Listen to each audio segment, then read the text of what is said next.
Errol Spence expects fireworks as soon as he steps in the ring, says he will step, and Terence Crawford should as well. What's good, everybody? It's your boy, Cardinal Red Sports. Let's talk about it. Alright, y'all. So, Errol Spence recently gave an interview, and he spoke about his intentions when it comes to the Terence Crawford undisputed super fight coming up here really, really soon. I'm feeling beautiful. Now, he says he expects fireworks from this fight. And I just want to give my two on what Errol meant. And he said he expects himself to step. We all know in the hood what stepping means. And Terence Crawford should as well. And I just want to break that down a little bit. Alright, so what does he mean by he expects fireworks in this fight? I think Errol Spence expects for Terence Crawford to basically come out and throw everything but the kitchen sink at him.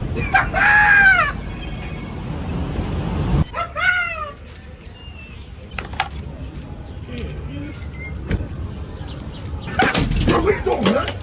You said today my treat day! Hey, you don't cheat that steamed chicken and greens, bro. You don't get no cheese meal, man. Eat your food, man. To try to pick that W up and the undisputed status as well. And I can expect nothing short of that from Errol Spence. But here's my thing. I think when it comes to boxing, sometimes it works to come in and throw everything at your opponent. You know, don't find a stopping point. Just keep testing things until you find something that works.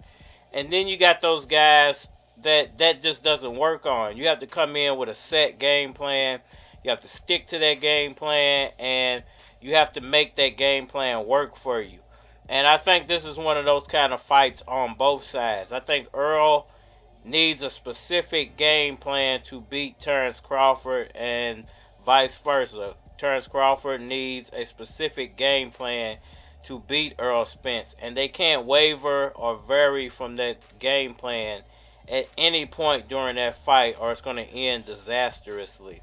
Both of these guys are too talented. Both of these guys have high ring IQs. Both of these guys do what they do at the highest levels. Errol Spence, he's the king of the jab. Well, it was really basic, you know.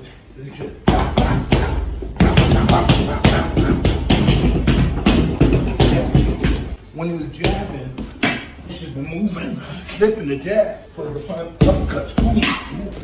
So he can anticipate the combination. Using distance, his power, you know, knows how to cut off a ring, knows how to trap you and throw combinations.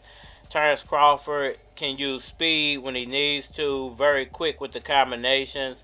Not a true power puncher at 147, but has enough snap on his punch to keep you honest. And I think both of these guys, they're going to have to do something very well within this fight to pick up the W. Now, Errol Spence, I think it's going to come down to his jab.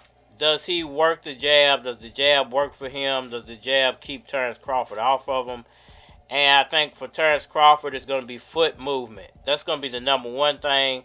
And the number two thing for Terence Crawford is going to be, can he put combinations together? Now, me personally, I think Errol, his jab is so good, I think he can just get away with working off the jab all night. I don't think he has to put the greatest combinations together, but he's going to need some 2-3 punch combinations. But I think as long as he's landing his jab all night, he's only going to have to throw 1 or 2, maybe 3 punches behind it at a time, you know, and not often, you know, as long as he's landing the jab, 1 or 2 punches, you know, combinations here and there, can win him the fight if he can do that consistently all night. Where I feel like Terence Crawford, he's going to have to exude more energy, because Errol Spence is one of those kind of fighters that doesn't exude a lot of energy. This is why he doesn't use a lot of body movement. Very stationary, works everything off the jab. Terence Crawford, he's one of those guys who has to be moving to generate power. And it's going to take for him to get that motor running, get his legs pumping, get those feet moving, get those combinations working. And he's going to have to do that all night long, which means he's going to have to work out and train more for stamina. This is where you need a coach in boxing because they're going to know all this stuff. Now, most people would say, well, he should just be training to knock Errol out. No, he should be training to go 12 rounds with speed. And a lot of people don't even realize that. They're like, okay, well, I'm going to just go with speed, that I need to just train for speed. No, you need to train for speed and stamina. And those are actually two different things. You know, being able to run really fast is one thing. Being able to move your feet really fast, those are more of the yard dasher type races. Marathon running is a completely different thing, and that's where stamina comes in. So you can be able to run real fast and beat me in a 500-yard dash, a 100-yard dash, but could you beat me in a mile-long race? Could you beat me in a 2-mile-long race? You know, those are two different things, and Terence Crawford's going to need both of those attributes to beat Errol Spence. He's going to need those quick bursts, you know, like a 100-yard dasher or a 500-yard dasher. And he's going to need those long stretches. You know, he's going to need to be able to go the full 12 rounds with Errol Spence. I guarantee you, if you came with that idea to certain people, they'd say, give you 30 reasons why you can't do it. The reason why Rockefeller was good, the reason why I did what I had to do, was because I knew how to have a clear dream without anyone obstructing it. I knew how to visualize winning. And whatever I see in my mind, I can make happen. People have been telling me I'm not a superhero, and I know I am. And do it with speed. So he's going to need that marathon running stamina. So, you know, I think it's more on Terence Crawford than it is on Errol. I think Errol can come in and do what he's normally done and win the fight. But it's going to take a special fight for Terence Crawford to walk out of there with a W.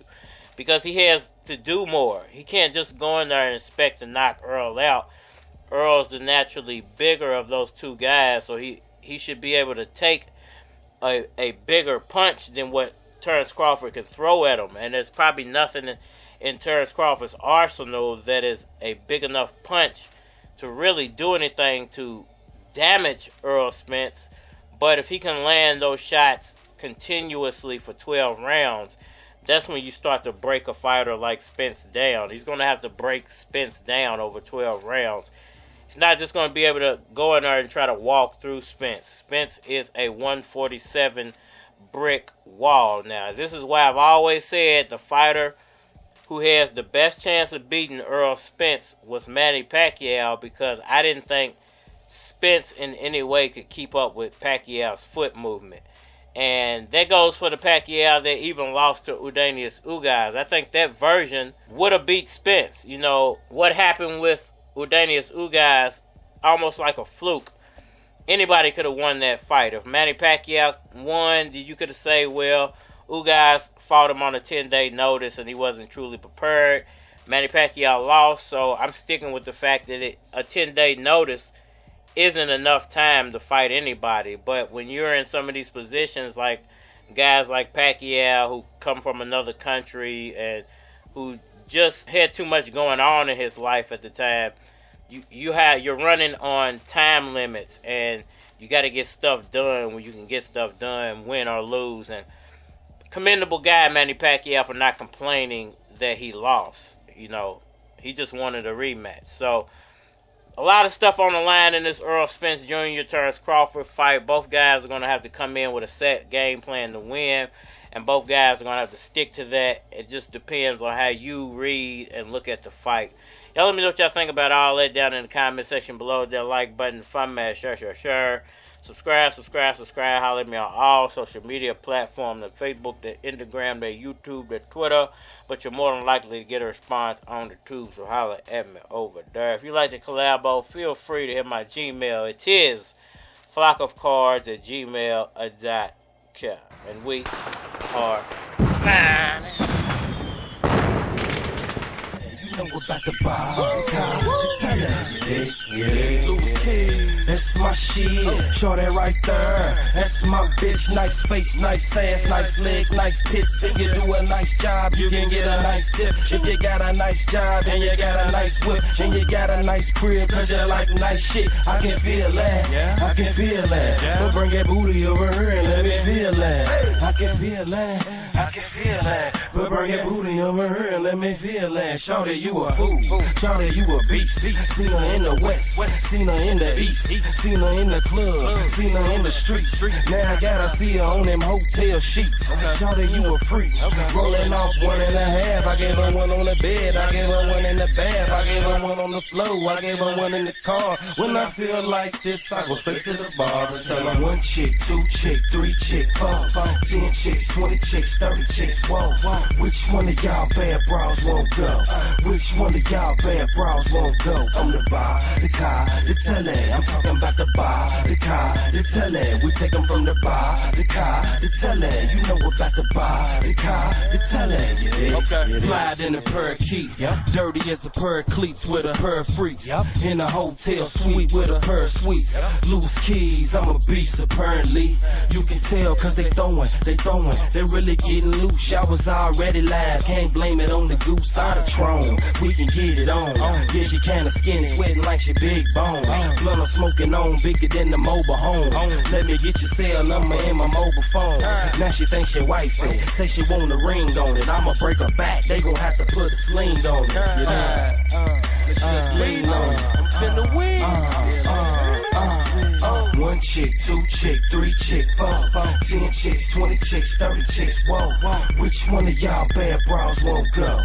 Which one of y'all bad bras won't go? I'm the bar, the car, the telly. I'm talking about the bar, the car, the telly.